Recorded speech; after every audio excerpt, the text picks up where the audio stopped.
Watch ABC 13 Eyewitness News at 9 on CW 39 every night.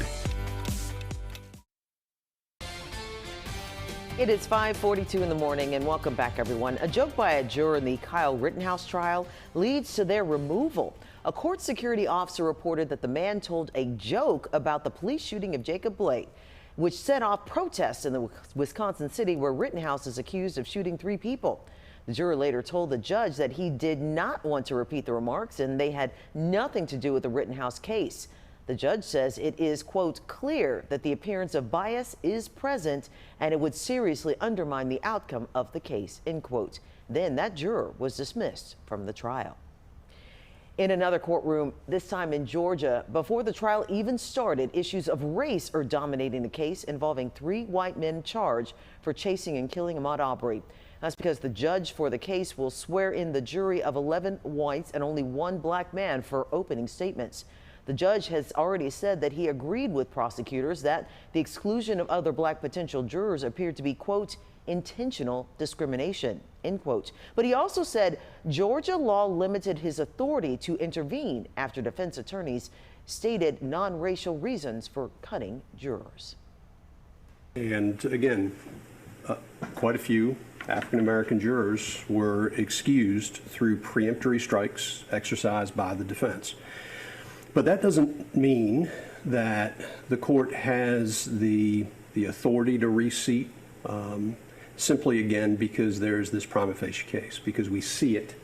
It's sort of one of those, it's not one of those we see it, therefore it is. There's now additional steps the court needs to engage in.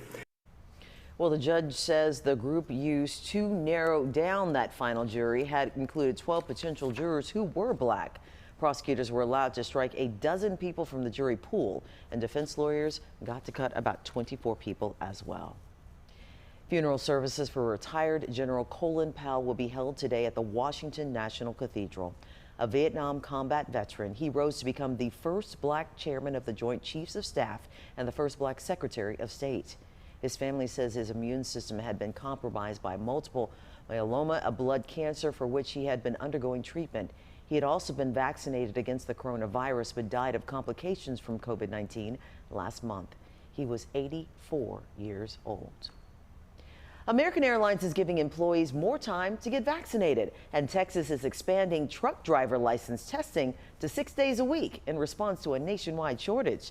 Jane King is at the NASDAQ with these stories and more in today's Texas Business Report.